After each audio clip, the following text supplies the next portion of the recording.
Ladies and gentlemen, coming to you live from the Lucky Dog studio in a hidden location somewhere in the upper Midwest of the United States of America, it's a brother making his own way but with all the wrong opinions. Welcome to the Morning Night Live with your host, the one and only Dawg Knight. Hot diggity dog diddity. Boom. What you do to me. Good. Damn. Morning, everybody. Welcome to the Morning Night Live. I'm your host, Marty, also known as Dawg Knight on the internet. And welcome back to the Dawg Knight Channel and the Morning Night Live on this beautiful Thursday, FTG Thursday, the 13th of June, 2024. And I hope you're having a wonderful, wonderful morning. I know I am. Well, I feel refreshed. I got home late and I'm like, Dad, do I have time to take a shower? Nah, I got to take a shower. And I've shaved up. I'm all clean. I feel good. I feel good. I knew that I would now. I feel good. Enough of that shit. Anyway, I got the coffee flowing because I am Big Daddy. And who's your daddy? Today, right now, it's me, okay? I don't know what's going on here. I'm just a little weird. Anyway, a lot of people showing up slowly, so I'll just allow y'all to do that as I figure out, so far, I'm concerned. I'm really, really concerned. Everything seems to be going fairly right so far, and I know that that's just a bad omen. But hey, this is much better than yesterday. The only thing I am is late. So anyway, I hope you all are happy to be here. I am. Please hit the like button, share the stream, share the damn stream, people. We need more peoples here. And if you want to sponsor the show, you know what to do. All right. Did I call you slow? I didn't call you slow, did I? I don't know what I said.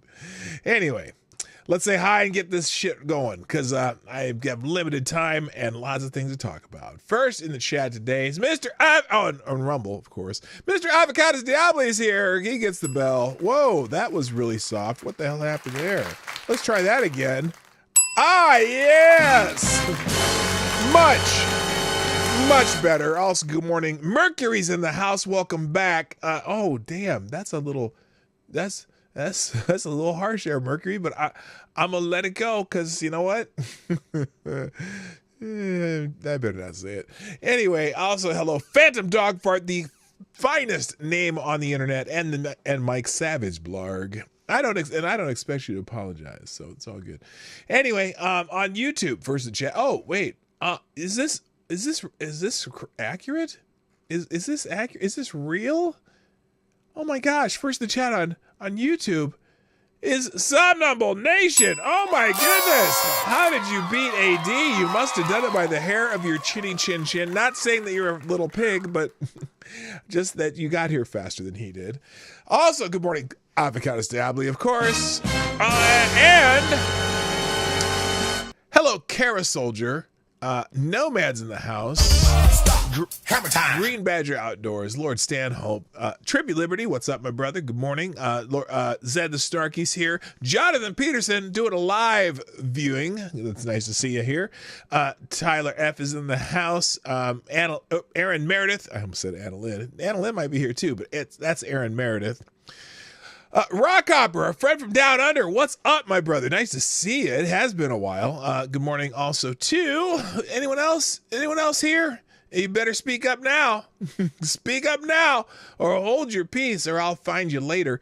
Anyway, hit the like button, share the stream, and if you want to sponsor the show, if you want to do a super chats, the best place to super chat is at pdognight.live. I think that thing pops up in the chat every once in a while, although it hasn't yet.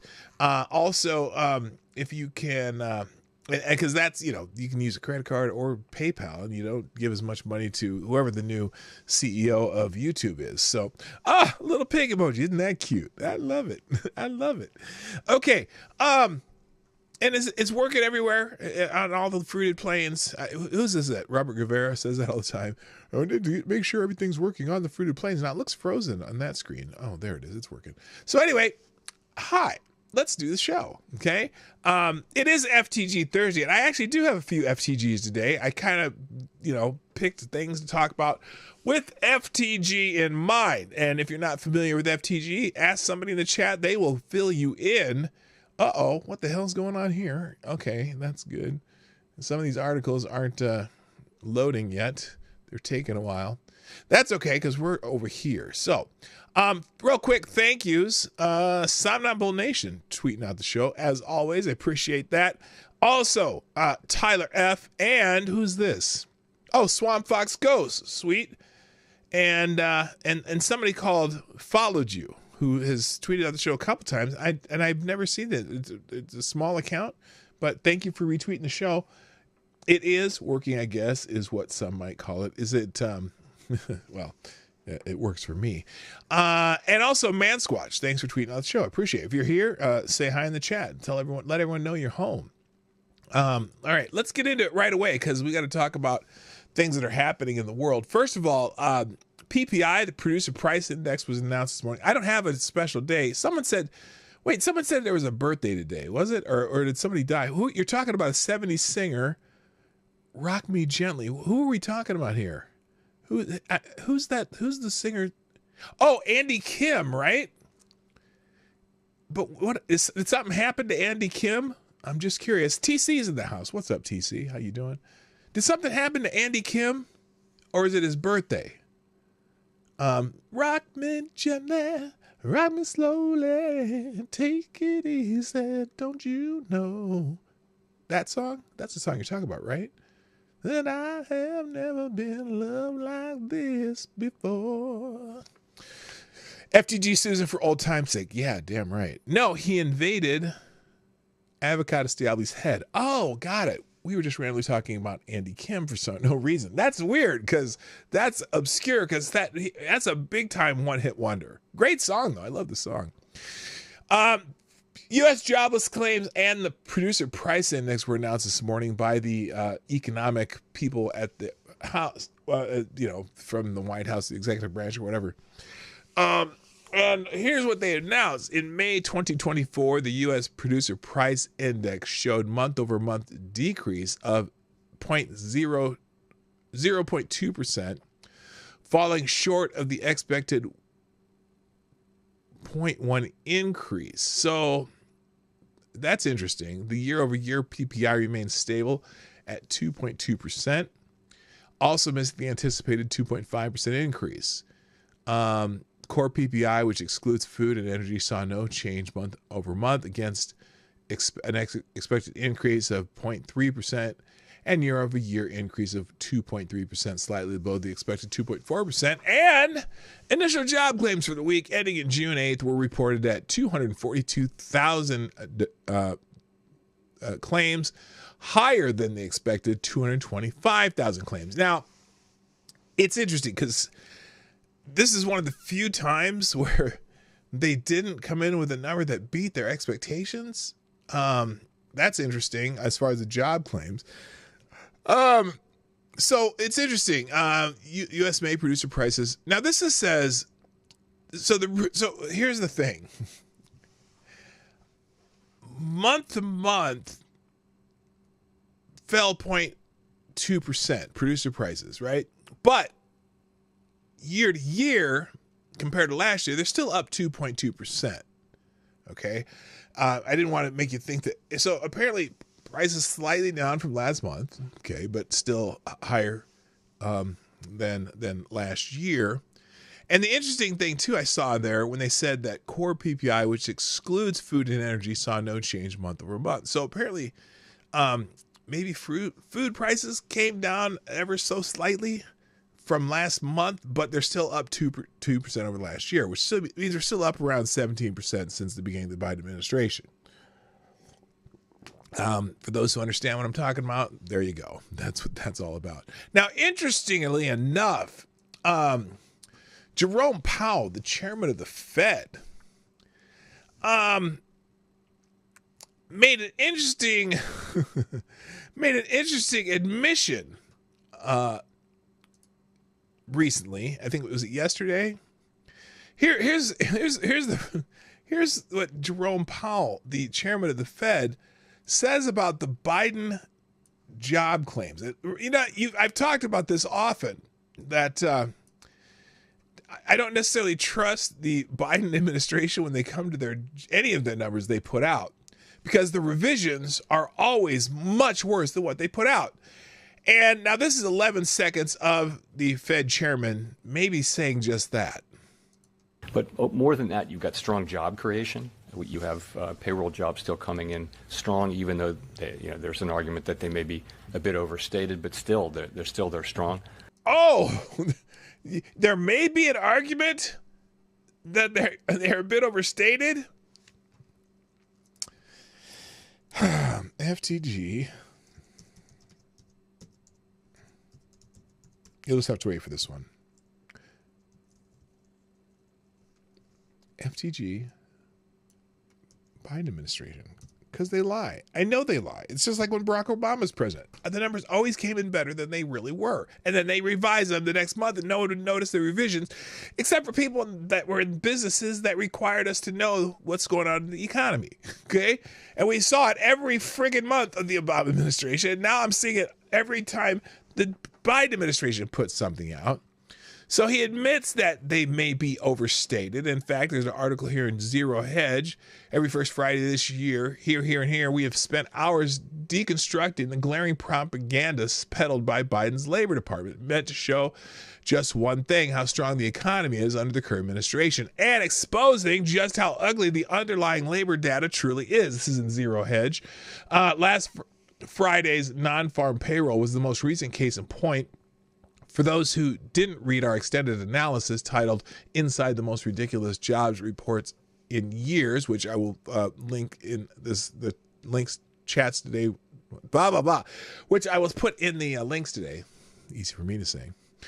Which dissected the laughable claim that U.S. added 272 payroll, more than the highest estimate here, is what we found. While the established survey did indeed report that 272,000, quote, jobs, end quote, were added, this number also included multiple job holders. Stripping those out, we get the actual number of employed workers plunged by 408,000 people.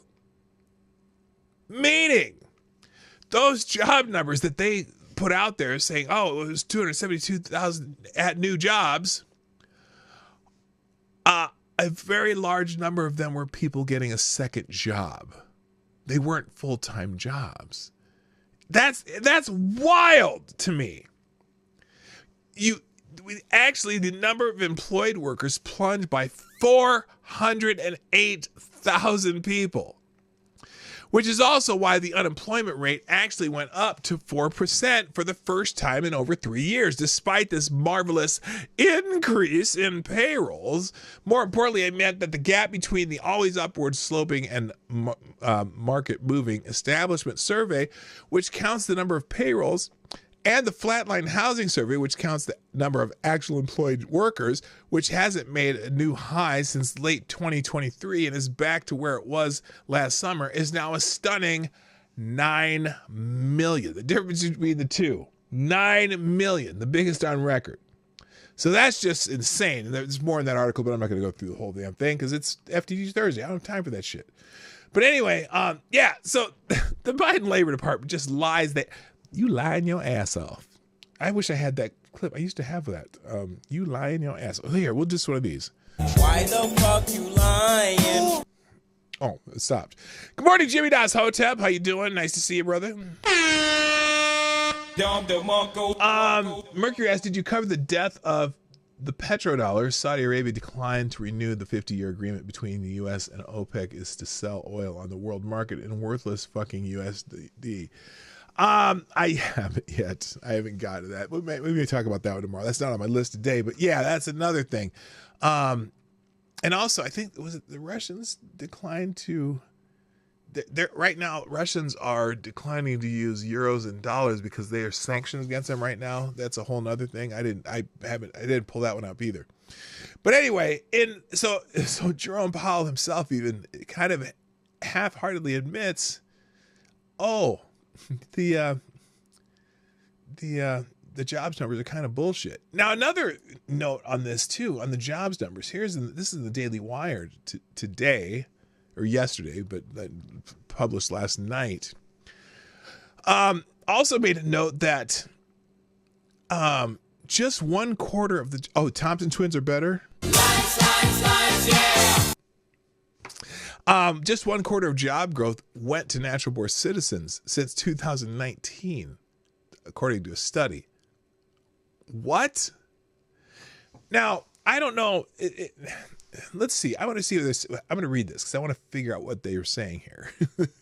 Just 1/4 of job growth has gone to natural born Americans since 2019, with the vast majority of gains going toward both legal and illegal immigrants. A new report from the Center for Immigration Studies found. The CIS report provides context to what the New York Times has called a historically strong job market. Oh, those ain't real dudes here. How you doing, brother? Nice to see you. The Center for Immigration Studies report provides context to what the New York Times has called a historically strong job market. Oh, you mean all those jobs that people got back from the pandemic? And may explain why many voters remain unsatisfied with President Joe Biden's handling of the economy. Quote, it is true that the country has added millions of jobs at the height of COVID, the analysis states. However, most of that employment growth has gone to immigrants, both legal, which is fine, and illegal, which is not fine. The report goes on to point out that a recent study from the Bureau of Labor Statistics found that 971,000 more natural-born Americans were employed in May 2024 compared to 2019. Oh, gee, so that's not even a million as natural-born American citizens since the pandemic reload. The number of employed immigrants has, however, increased by 3.2 million in the same time period. 3.2 million versus 971,000. Now, again, I don't care if legal immigrants are getting jobs. That's great. That's what they're supposed to do because if you immigrate here, you should probably get a job so we don't have to pay you on the dole, right? But they're saying that also includes illegal immigrants, which is not fine. The labor force participation rate, which measures the share of people who are either working or actively looking for work, has declined significantly among some segments of natural-born Americans. Just 88.4% of U.S.-born men between ages of 25 and 54 are currently participating in the labor force, one of the lowest levels ever recorded. This figure marks a severe drop from 96% in 1960. Well, that's because there's a lot more women's in the workforce. And so, some of those guys are stay-at-home dads and stuff like that. I mean, I get it, but not many of them. Some just said, fuck it, I ain't working. So anyway, that's crazy. So yeah, the jobs number, the Labor Department, that's some shit they don't want you to know. I'm just saying. Moving on, let's see what else we got here. Apparently, speaking of people in the cabinet dispelling Biden bullshit, Anthony Blinken, Secretary of State. I don't know if this has anything to do with Joe Biden, but says that Hamas's new demands are unworkable. U.S. Secretary of State Anthony Blinken stated that Hamas has proposed changes to a U.S.-backed ceasefire proposal for Gaza, some of which are unworkable. Hamas denies proposing new ideas and insists it has responded positively to the proposal. The main sticking points include Hamas's demand for a permanent ceasefire and Israel's refusal to agree to such a... Well, what the fuck is a permanent ceasefire? Okay? You call for a permanent ceasefire and then you shoot rockets into, Hebron or whatever, other cities, Jenin, where I don't even know what the cities are called in Israel. So what do you mean? Let's see. Let's look down here. Here's this is 8 minutes long. I'm not doing that. But this is, by the way, Mossab Hassad Youssef. He is the son of the founder of Hamas. And he's very critical of Hamas and what it's doing for the Palestinian people. So here's what he posted. I'm not going to play the video, but here it is.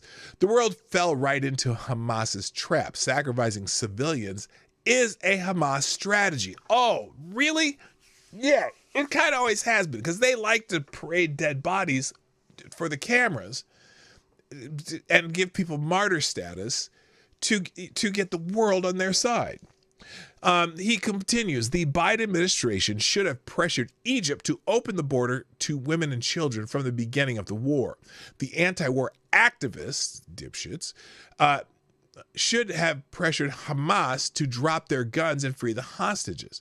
The UN should not have legitimized Hamas as a resistance movement.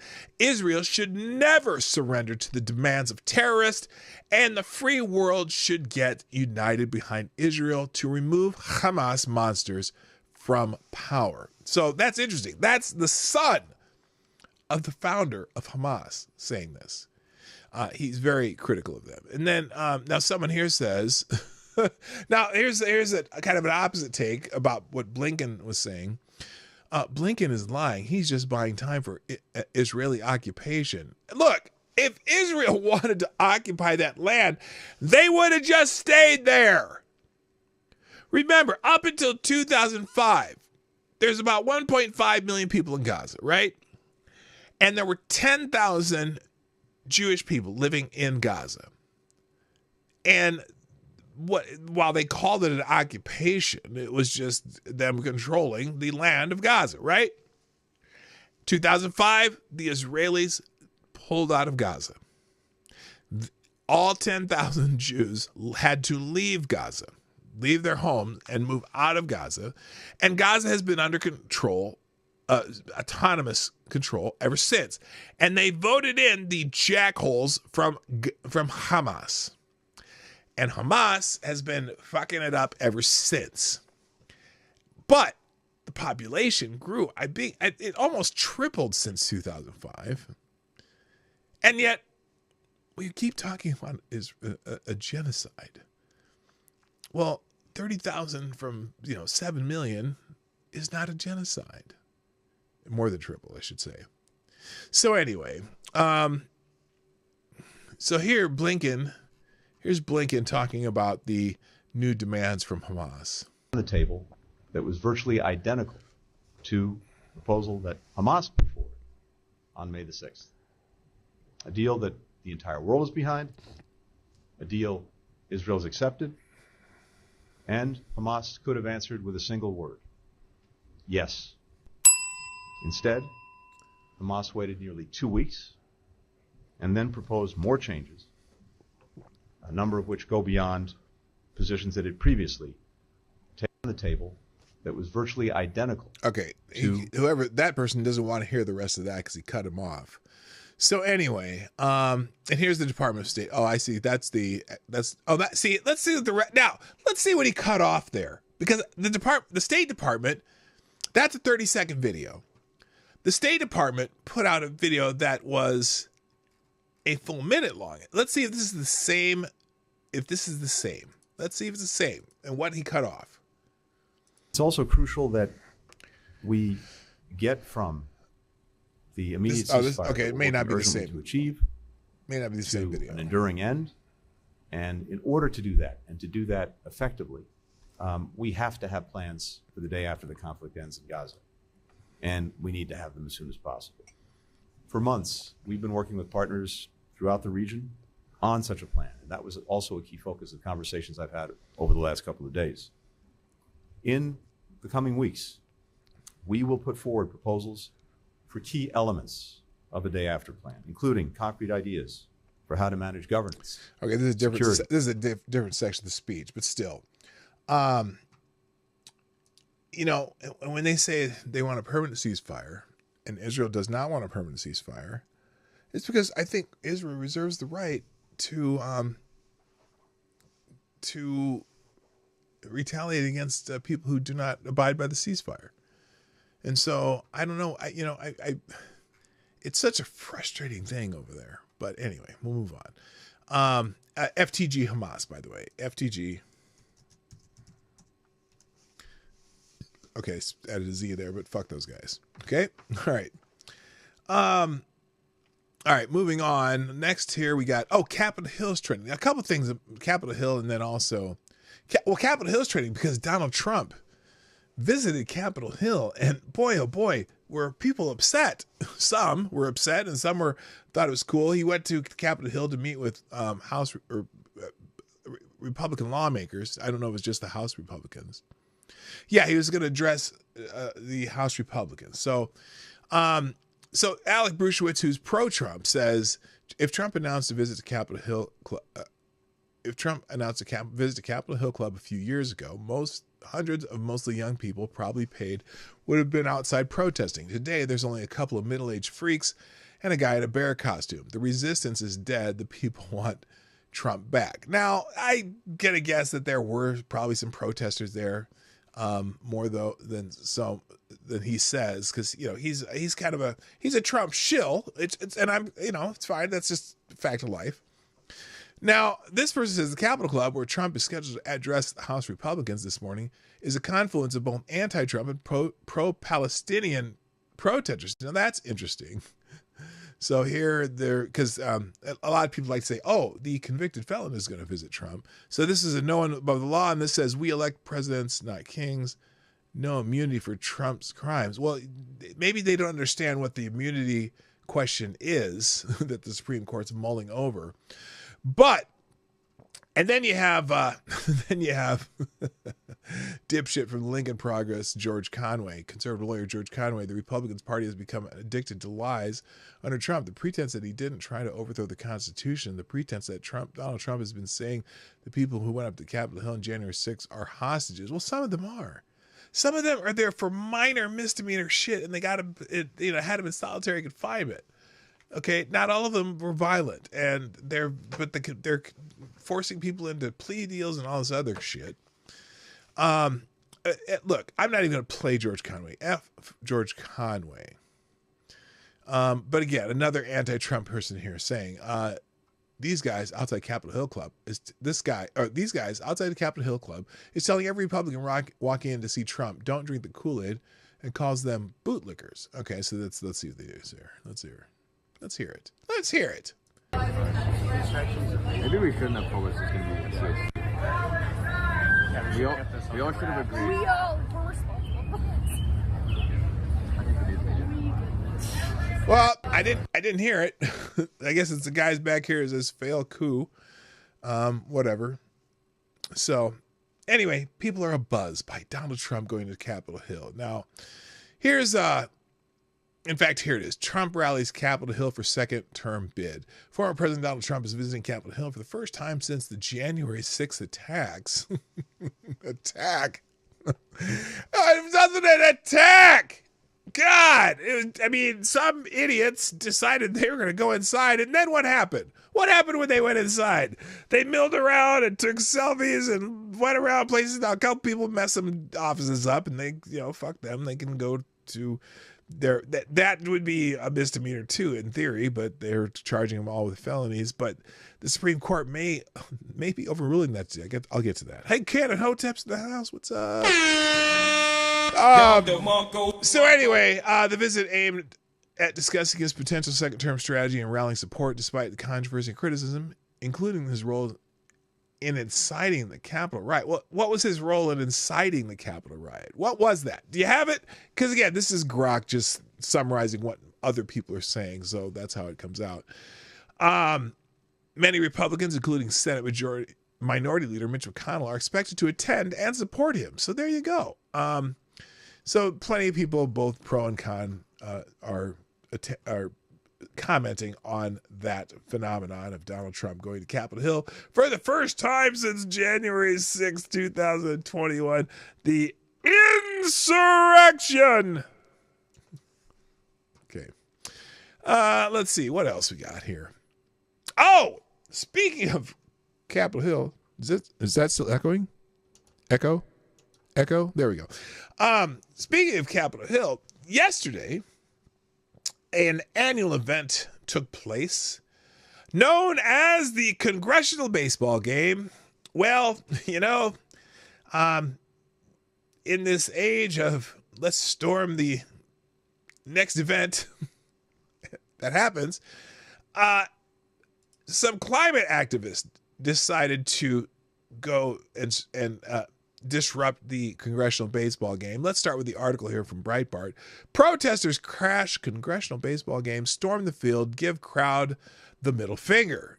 Protesters who crashed the annual Congressional Baseball Game on Wednesday were seen storming the fields at National Park and giving the crowd a middle finger as they left. Well, I see that line is the same as the first line there.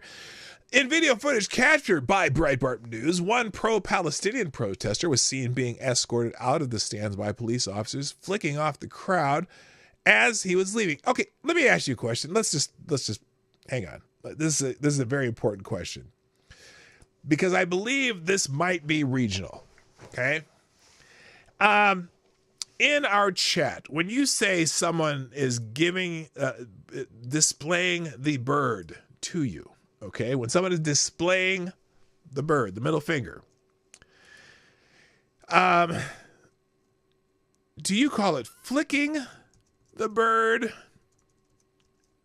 or flipping the bird? And if, because I'm trying to figure out if I'm the only one, or well, I shouldn't say only one because I know people where I'm from say flipping the bird, not flipping. So I'm going to give you a choice, and we're going to do a poll: flicking or flipping. Which do you do? Do you flip the bird, or do you flick the bird? Not to be confused with flicking the bean. Oh, don't say that out loud. What the hell am I doing? Anyway, so the protesters were seen being escorted off the field. As protesters were being tackled and held down, the crowd on the red side of the stadium could be heard chanting, USA, USA. Now, you would think that the entire crowd would be yelling USA, but only the people on the red side of the field. So here, let's see if we can get some good, Congressional Baseball Game action here. Let's see. Here's the video that someone provided to Breitbart, or maybe Breitbart provided this. Let's see this. Okay, there's one. There's two. Good tackle. Good form tackle. Got low, got the shoulder in, head in front. That was awesome. Okay, that was pretty anticlimactic. Let's try this one. Let's see if this is any better. This is 2 minutes. Okay, here's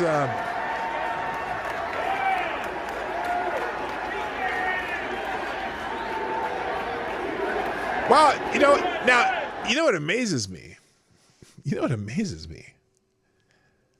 That's a pretty damn good crowd for a bunch of congressmen playing baseball. Isn't that weird? That's interesting. There that many people want to watch a bunch of people from the government play baseball. That's a big crowd. I'm amazed. Maybe those are all just staffers though. Who knows? But that's a damn good crowd for a damn congressional baseball game. Good morning, Reaction Puerto Rico is in the house. Nice to see you. So anyway, wait, let me play this. And the people on the red side.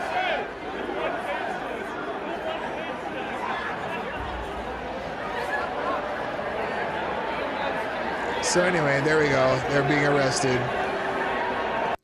And we're not going to see them flip the bird to the crowd.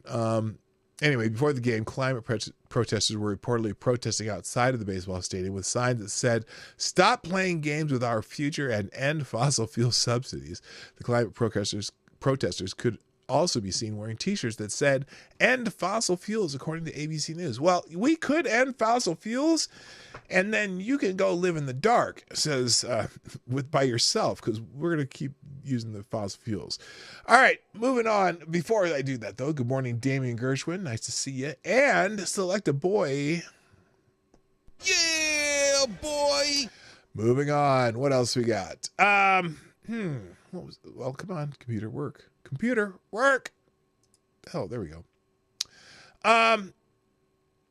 Fonnie Willis is in the news. Fonnie Willis, as opposed to Fannie Willis. Fonnie Willis is in the news because she's appealing an appeal, or filed a motion against the appeal that Donald Trump attorneys are appealing the ruling of, what's his name? Judge McAfee. Every time I hear that name, I think of McAfee, the software that keeps your computer clean. Fulton County District Attorney Fonnie Willis has filed a motion with the Georgia Court of Appeals to dismiss an appeal seeking to disqualify her from prosecuting the RICO case against former President Donald Trump and others. The appeal argues lack of sufficient evidence to justify disqualification amid accusation. Now, wait a minute, not the appeal, the motion to the appeal argues lack of sufficient evidence to justify disqualification amid accusations of corruption and misconduct against Willis and the judge who oversees the case. Willis's office maintains that any questions regarding the potential conflict of interest with a former special prosecutor on her team have been addressed. Yes, they were. They were addressed in court, and boy, oh boy, we got to learn a lot about you, Fannie. Yeah. Anyway, the case is not significant, blah, blah, blah. So anyway, breaking, the Georgia Supreme Court has ruled, the Georgia Supreme Court has already ruled against Fonnie Willis and the corrupt judge and that's the Young Thug trial, though, where attorney Brian Steele discovered a plot by Willis and the judge to intimidate witnesses. Whoa, what? Willis isn't just corrupt with the Trump case, she's corrupt all around. So she tried, oh my, they did some, is it the same judge?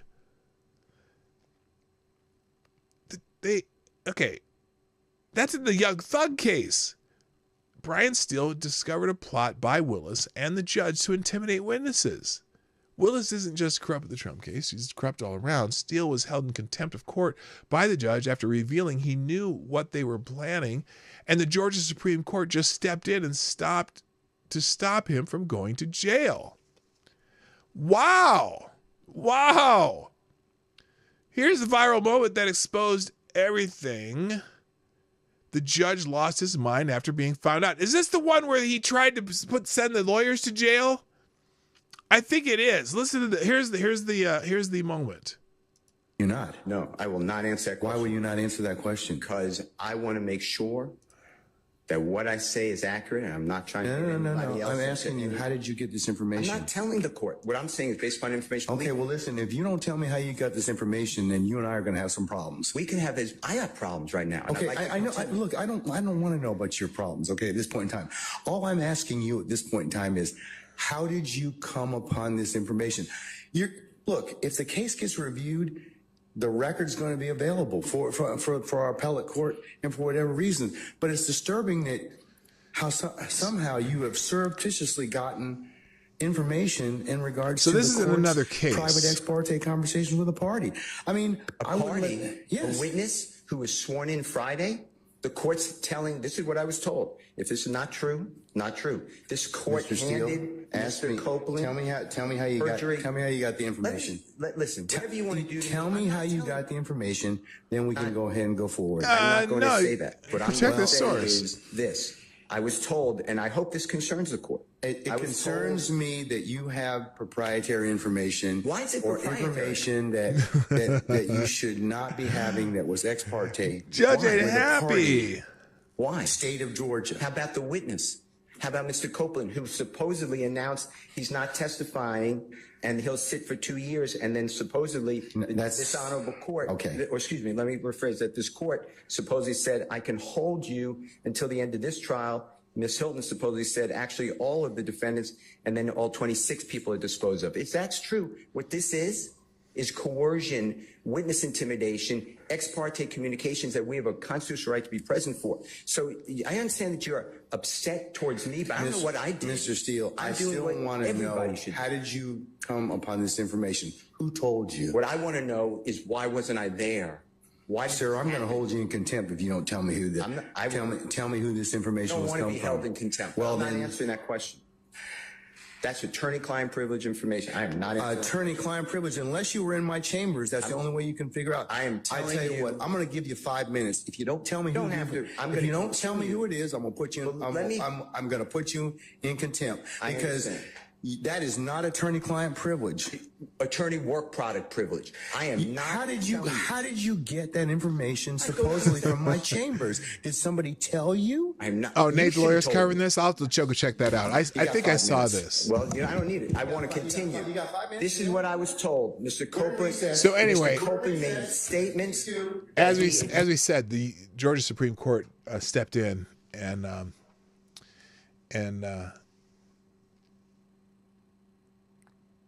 let's see. Yeah, so the attorneys in this case are not going to be going to jail.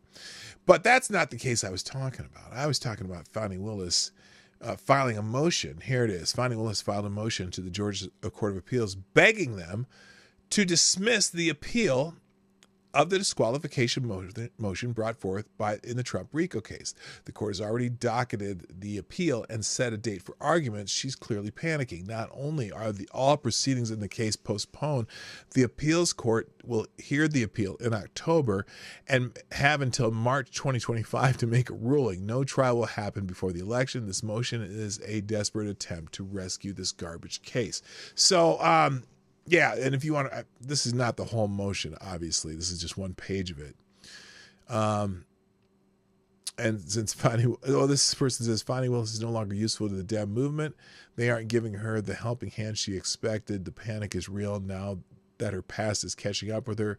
She's vulnerable and knows it. Yeah, she's, I got to say, there's got to be some sanctions against Fani Willis for her shenanigans with Mr. Wade and this case. So anyway, FTG Fani Willis. Moving on. Let's see. What else was this? Oh, Supreme Court decisions coming up. Here's the topic. The Supreme Court is set to release opinions on a variety of high-profile cases, including those involving presidential immunity, abortion, guns, federal administration agency power, and more. With 29 cases left to be decided, the court's decisions are anticipated to have significant impacts on the country. The public and commentators are particularly interested in the outcome of cases related to presidential immunity, abortion, and gun laws. So, lots of people are now. It's interesting. Christine Pelosi, that's Nancy Pelosi's daughter, tweeted right here. Today's another United States Supreme Court decision day. Wonder if SCOTUS will rule on Trump immunity as he returns to the scene of his crime on Capitol Hill. You mean the one that you were filming and caught your mother saying that it was her fault that there wasn't enough security? That crime? What crime, Christina Pelosi? Holy shit. FTG, all right, real quick. FTG Christina Pelosi. FTG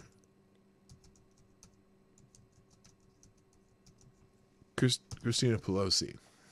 Oh, there is somebody who says flicking. There's one person who's voted for flicking, I think. I'm just going to end the poll now. Let's see. 22 votes, 95% say flipping the bird, not flicking. So flicking must be a regional thing. There must be a specific area where people say flicking the bird. Or maybe I don't even know. Is that a polite way of saying flipping the bird? I don't know. That's a weird one. Anyway, back to this. Shannon Bream, isn't she Mom's Demand or something like that? Or she's a reporter, I think. She says, opinions coming in at 10 a.m. Eastern time. There are 29 left to be issued or decided. Waiting on cases involving presidential immunity, abortion, blah, blah, blah. And so those are probably right now being, wait, what time did she say? 10 a.m. Eastern. So some of those decisions probably are being slowly let out as we speak. So you'll hear a lot. We'll talk about whatever ones that come out tomorrow, because obviously they're not coming out right now. But here's a National Pulse. There's an article about this. Supreme Court could split the baby on Trump presidential immunity case. In April, the United States Supreme Court heard oral arguments regarding former President Donald Trump's assertion of presidential immunity against prosecution for official acts, which you know what? Again, I don't know why you wouldn't have immunity from prosecution for official acts as the President of the United States. The question, though, that's looming, whether or not they do, is whether or not for example, the documents thing, is that an official act? Well, it's an official act while he's taking them, right? Or is the stuff that they're trying to get him for regarding the election, are those considered official acts? Remember, the executive branch of the government is the branch that deals with elections, right? It's not Congress, it's not the courts. So clearly the executive branch is the branch that deals with elections. Well, who's the head of the executive branch? Who is the executive branch? The executive branch is the President of the United States. So that's an interesting question. So for several hours on April 25th, the Supreme Court Justice peppered former President Trump's attorney, John Sauer, and the Biden Department of Justice attorney, Michael Dreeben, representing special counsel Jack Smith, with questions about the scope of presidential immunity. While it does not appear that the justices believe there are merits to a unlimited scope regarding immunity, they did seem to signal an openness to revising the appellate court's decision. The February appellate decision essentially eliminated any claim to immunity. Several justices, including Brett Kavanaugh, Neil Gorsuch, Samuel Alito, may have laid the groundwork for ruling at least partly in favor of Trump. The three justices stressed they were less concerned with the current lawfare campaign against Trump, and instead were looking toward to the future of the appellate court decision. I'm not as concerned here about the here and now. I'm more concerned about the future. Well, yeah, because that's a big question regarding presidents and what they do as the president. Quote, if an incumbent who loses a very close, hotly contested election knows that a real possibility after leaving office is not that the president is going to be able to go off into a peaceful retirement, but that the president may be criminally prosecuted by a bitter political opponent, will that not lead into a cycle that destabilizes the functioning of our country as a democracy? And that's a question that Alito asked. Now, and also, Chief Justice Roberts, usually one of the more cautious jurists on the court, slammed the appellate court decision. He argued their ruling engaged in a nonsensical circular logic. Nothing it essentially argues quote, a former president can be prosecuted because he's being prosecuted, end quote. That was their argument. The Chief Justice threatened to send the decision back to the lower courts with simple instructions that their ruling does not reflect the law. So the path of questioning suggests the Supreme Court will likely rule in a way that legal scholars have termed splitting the baby, which you don't want to split the baby. That's a baby. Hello, JB, by the way. In essence, they won't accept Trump's broad immunity claim, nor the narrow claim argued by the Biden government. Instead, they may seek to define guide rails for federal prosecutors, especially when it pertains to what constitutes the president's official acts. And that's even the bigger question. I don't understand how, if they're official acts, that you can prosecute somebody for them. Now, because then, well, wouldn't people go back and prosecute George W. Bush for all of the war shit? Would people go back and prosecute Barack Obama for the fast and furious gun selling that killed American border agents? There's all, I could go back probably every president and come up with something. So I don't know why you should be able to prosecute them for that. You certainly can shame them in the annals of history, but I don't know. I don't get why you would think that those would be prosecutable acts if they're an official act of the President of the United States. So, and what if you changed the law and then made it an act? All right, cover story today. We're getting to the cover story finally at 10:17 my time, which is whatever it is your time. Just in, and this is a sad day for especially during this particular month, which is Strong Dad June. It is Strong Dad June. And so the Strong Dads win on this particular case. Just in, Leah Thomas has been banned from competing against biological females in Olympic swimming after a challenge to the rule fails. Now, I had an article open here. Where the hell is it? Oh, yeah, the New York Post article. So, controversial transgender swimmer. Well, controversial? He's just what he is. Leah Thomas will not take part in the upcoming Paris Olympics after losing a legal battle in which that person argued the rules prohibiting that person from participating were invalid and unlawful. I'm leaving out the pronouns just to be safe because you never know what happens here on YouTube. Thomas, who transitioned to... no, you don't transition to female sex. She calls herself a woman. That person calls that person's self a woman via hormone therapy after competing for 3 years as a male on the University of Pennsylvania swim team and dominated the field of biological women to become the first openly trans person to win an NCAA Division I title in 2022. Now, that person is not the first person to win an NCAA women's title. In fact, we know that the runner from somewhere out in Wyoming or some shit won the Division II national championship in track and field. But this is the first Division I athlete to compete against women and dominate the field. So Thomas filed suit against World Aquatics. World Aquatics is the governing body for water sports in all international competitions. And including swimming, seeking to overturn their 2022 policy prohibiting athletes who have been through any part of male puberty from competing in the female category. The matter was adjudicated by the Court of Arbitration for Sports, a Swiss-based international body for settling disputes that arise within the world of high-level athletics, which wrote in its 24-page decision that Thomas was simply not entitled to engage with eligibility to compete in World Aquatics competitions. In a statement, World Aquatics touted the ruling as a major step forward in our efforts to protect women's sports. Yes, very good. Very, very good. And sorry, Leah Thomas, you You're a 6'4" male with a penis, and you're not a woman when it comes to the sex part. That is the reason sports are separated by males and females. You may call yourself a woman, and feel free to call yourself a woman. And if you want to do whatever you do as a woman, we don't care. But you may not compete against other women who are naturally women.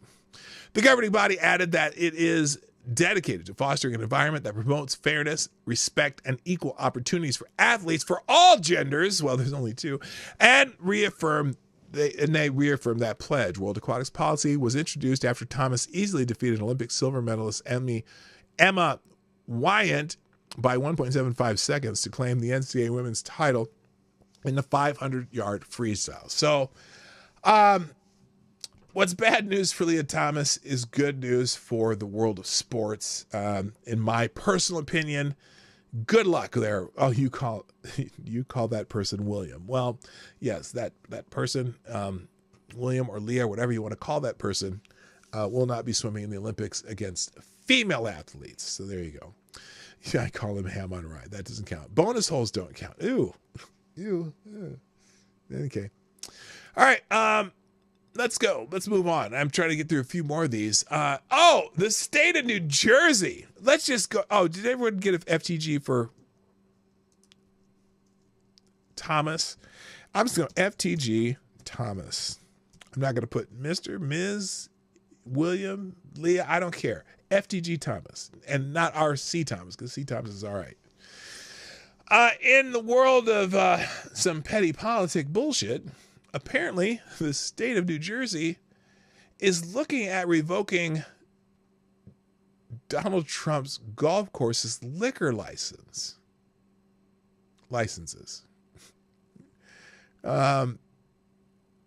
President Trump is not the whole... Okay, here it is.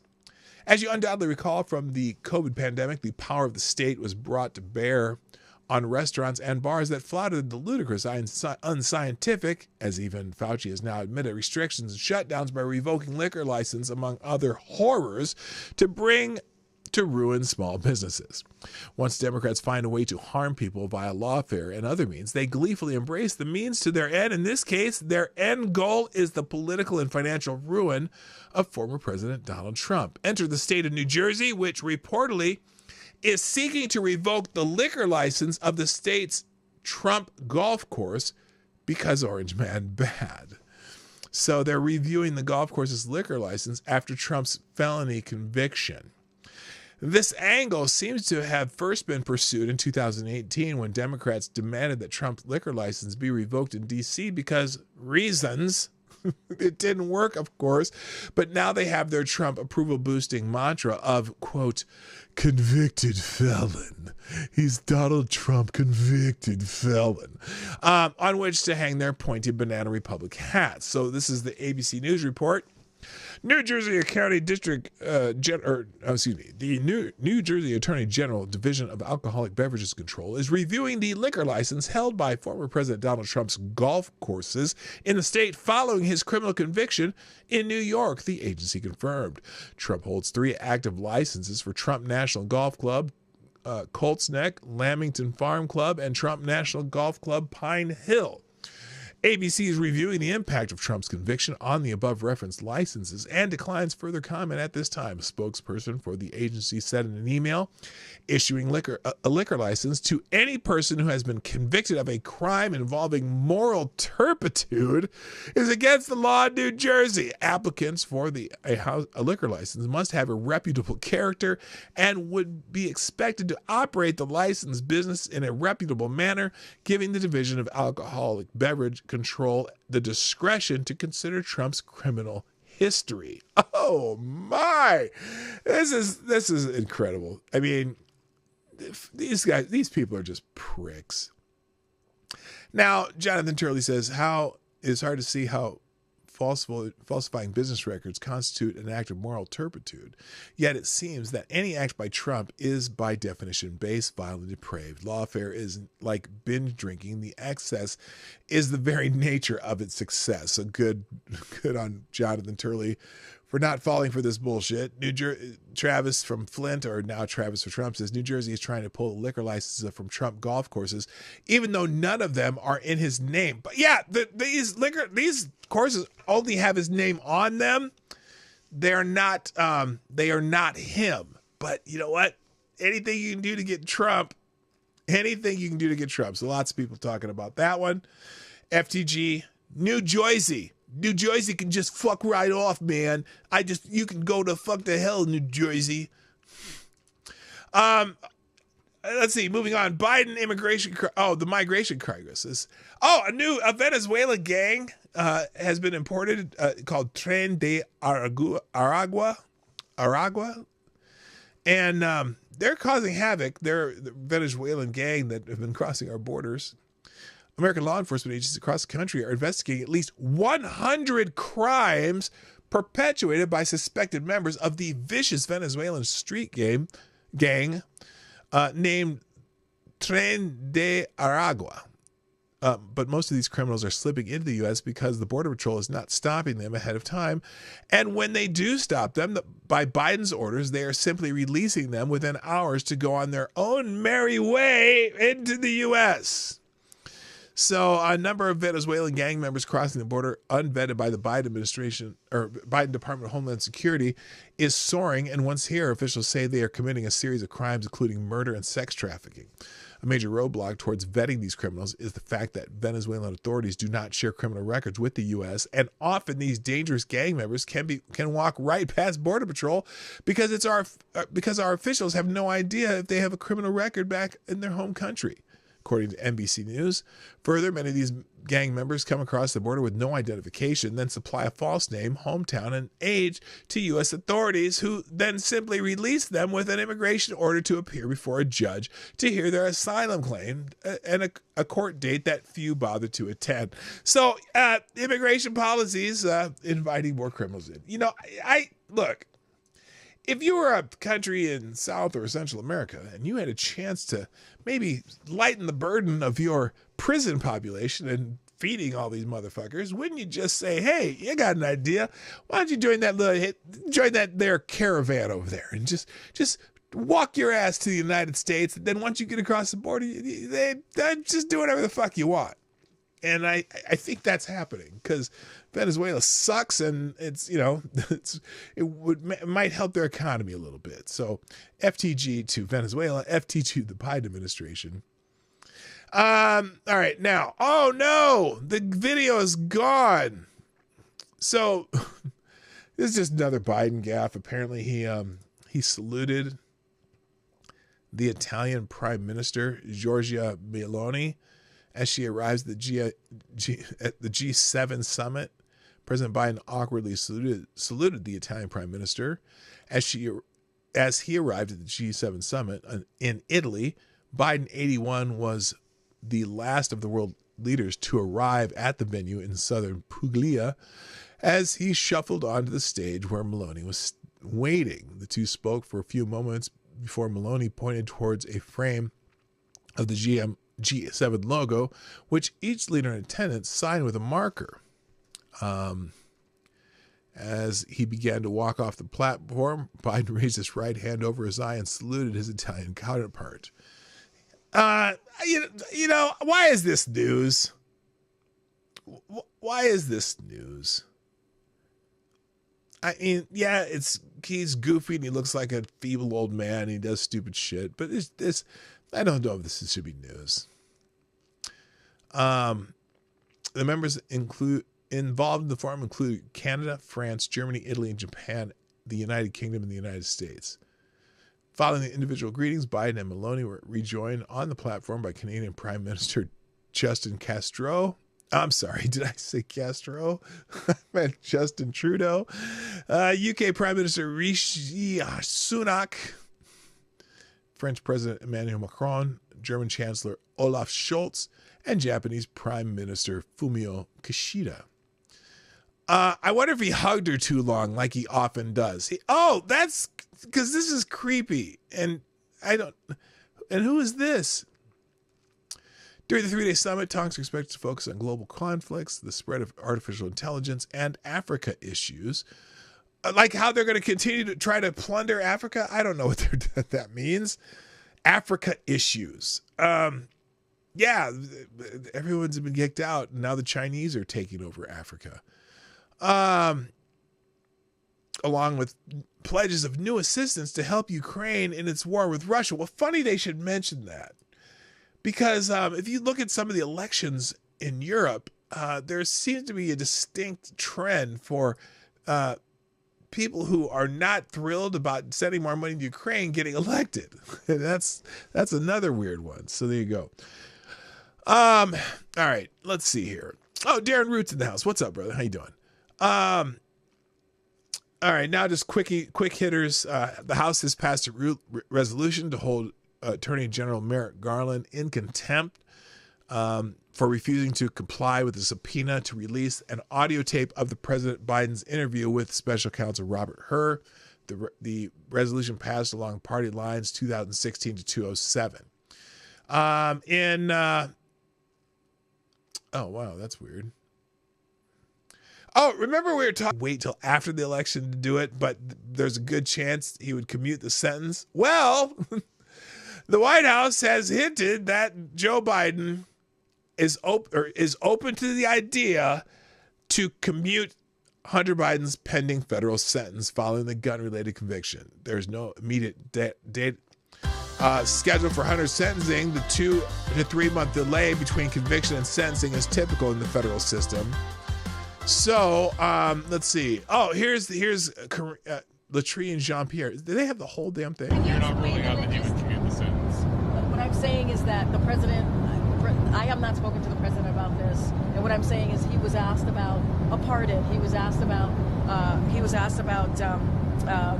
the trial specifically, and he answered it very clearly, very forthright. As we know, the sentencing has very clear. That's her favorite. Clear is her favorite word, by the way. We've been very clear. He's saying it clearly. He's just clear this, and it's always been very clear. We have been very clear. Clear. Anyway, so now that hasn't even been scheduled yet. I don't have anything beyond what the president said. He's been very clear about this. Okay, he's been very clear. Well, then, if he was very clear, no one would ask the question. So clearly, he hasn't been clear about how clear you say he is clear. So there you go. Real quick, thank you, Avocados Diablo, by the way. A Streamlabs donation of $2.23, a small bullet, and you are the new Streamlabs Superstar sponsor of the day. Thank you, Avocados Diablo, who says, that was not a salute. He was clearly threatened to slap her. Slapping a bitch is a long-time Italian tradition, after all. Thank you, Avocados Diablo, for sponsoring the show. You are a great American, I'm saying. Okay. Let's see here. So anyway, they're open to commuting Hunter Biden's sentence. Also in the news, in Daily Wire. So the Covenant school shooting journal has been revealed. Now, I haven't seen this, but the shooter apparently said being female was a fucking curse, that she'd killed to have had puberty blockers. The Covenant School shooter, let's see, warning, the below story includes graphic and disturbing content written by the shooter responsible for 6 deaths at the Covenant School on March 27, 2023. The Covenant School shooter obsessed in her private journal over her desire to be a man, fantasizing about having an imaginary penis, and lamenting so-called gender-affirming treatments weren't available to her, according to images of her journal obtained by the Daily Wire. So, you know what? I'm going to skip that, but if you want to read about that, you can. It'll be in the links today. Real quick, thank you, JB. Another 10-spot Canadian with the Canadian activist.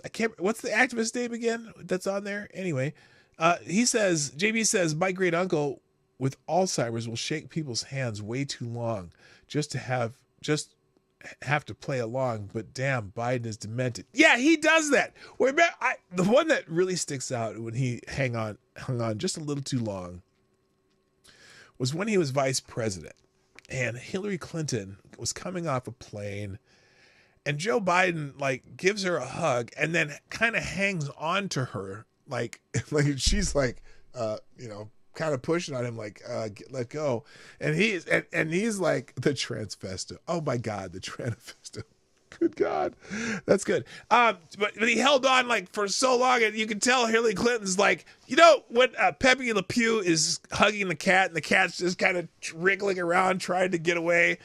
That's what it kind of felt like when I saw that. And Biden just does that quite often. He touches people a little too long, and it's concerning. So anyway, all right, let me give you what's left in the links today, and we're going to get out of here. In illegal insurrection, which is not related to the Capitol insurrection. Apparently, the Oklahoma Supreme Court rejects a reparations claim for the Tulsa race massacre. Rejected reparations claims that survivors of the 1921 Tulsa race massacre. The plaintiffs made two claims: public nuisance and unjust enrichment. The high court affirmed a lower court's dismissal of the claim, which resulted in this appeal. Legal insurrection reported. So I think the problem, I think, with this case, one, the state had nothing to do with the reason that this happened. And two, what's not common knowledge is, and this is regarding what was known as Black Wall Street in Tulsa. What people don't ever talk about was the fact that Black Wall Street was rebuilt and thriving after this happened. Okay. Right up through the Great Depression, they rebuilt and was thriving, and as a prosperous place that was mostly black people. And what bothers me about that, why that people don't know that, is because they're all painted as victims, which certainly the riot and the fight between the two factions from the two towns, that happened, right? And they, the white people came in and threw bombs from airplanes and shit. But I want to hear about the resilience of the people who lost things at that time. And nobody ever talks about that, about how great those people were. They rebuilt, they had a thriving community. Again, right up through the Great Depression. I don't know what happened in the town after the Great Depression, but it was near Tulsa. It was like Tulsa proper overtook it, annexed the area. So that's the only thing. It's like, they were still prosperous after that happened. They weren't just victims.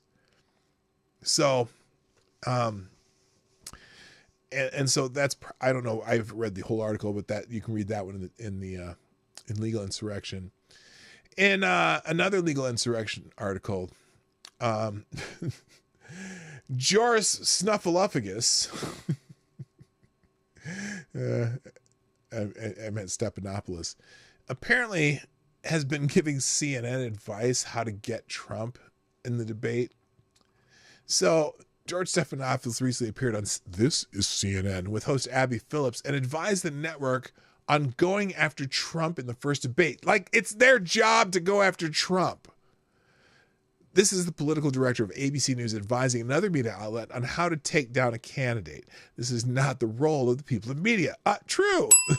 It is time. And by the way, FTG George Snuffleupagus or whatever that is. Oh, are we buffering? Or that is it fixed? No, it's fixed. It's fixed. Okay.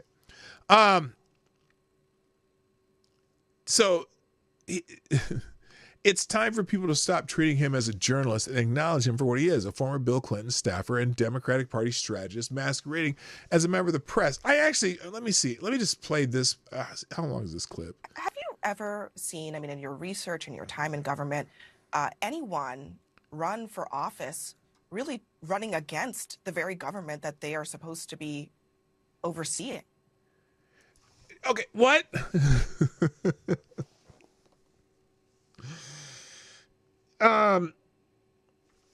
Every opposition candidate in the history of presidential elections run against the government that they're running for, because they're running against the candidate of the other party, and everything's terrible to the other party. What a stupid fucking question. Anyway, let's see what George says here. Absolutely unprecedented, Abby. Absolutely unprecedented. Really? We have never had Really? a former president or a presidential candidate who refuses to accept the peaceful transfer of power.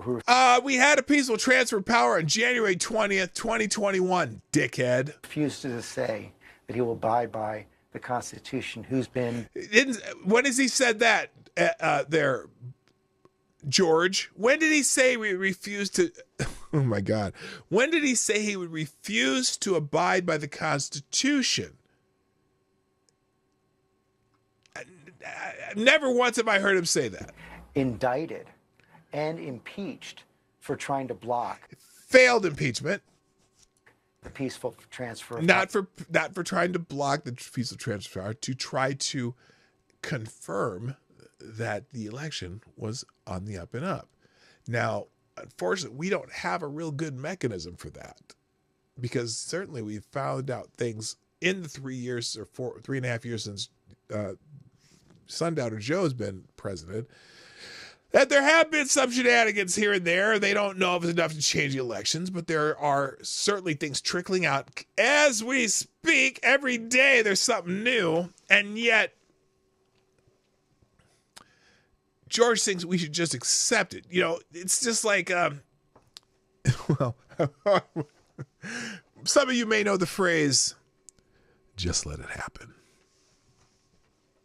That's, if you watch Monkey in the Morning, you know what that means. You know, so George, you're an idiot. That is something that is absolutely fundamental to our democracy. It's one of the things that's made our democracy. Yeah, to Democrats in power. Democracy to a Democrat means Democrats in power. Remember that. Every time you hear a Democrat say democracy, they mean Democrats in power. Work. Hello, for over 250 years, the idea. And no one's trying to change that, but they certainly want it to be a fair election. Now, you can argue whether or not the 2020 election was fair or not. Certainly, the media had their thumb on the scales at every turn, including the laptop story. George, is that a free and fair election if the people in the government suppress a story through the media and threaten media not to run a story that was absolutely fucking true? That's not election interference, George. The simple fact that the former president continues to lie about the last election, that he did whatever he could on that day to block the peaceful transfer of power. The peaceful transfer of power wasn't on January 6th, George. No. They wanted to get their last court case finished before the Congress decided to certify the election. They wanted their court case finished, and it didn't happen. But is that illegal, George? Should that be illegal? Should you not be allowed to? Let's say there was a 10 vote difference, because I remember 2000. What was it? 2000. What year was it? Yeah, 2000. Remember Al Gore? Remember that? He didn't accept the election in Florida that said George W. Bush won. He didn't accept that. Should he be considered an insurrectionist for challenging the vote in Florida? I'm just curious. Now, George, is that what you think? Is absolutely unprecedented. Unprecedented. In all of our history. And Al Gore still says he won. Hillary Clinton still calls Donald Trump. He was an illegitimate president. What does that mean, George? Show on This Week, you've had some of these Trump VP shortlisters on there.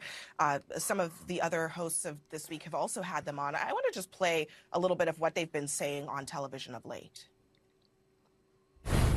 Do I think there were problems in 2020? Absolutely, yes, there were. I think it was a problem that big tech... Now, were they the same problems that Trump and some of his allies tried to get into courts? Well, I wouldn't say that necessarily, but there certainly was a Time magazine article talking about all the media. They did their job and made sure Donald Trump wasn't president. Well, how the fuck do you do that? You mean you all colluded to suppress bad stories about Joe Biden and only put negative stories about Donald Trump? Is that Is that a free and fair election? I don't know. That's weird collusion between different media companies to thwart any positive things about the president and only talk about negative things, and then only post positive things about his opponent. You guys, Joe Biden didn't even have to campaign in 2020. You all campaigned for him right in front of our eyes in the media. So anyway, thank you, Avocados Diablo, dropping another small bowl of the tip jar. Unprecedented that someone is running against the government they will oversee. Isn't that the very definition of being a non-incumbent running for office? Exactly. That's what I'm saying. It's insane.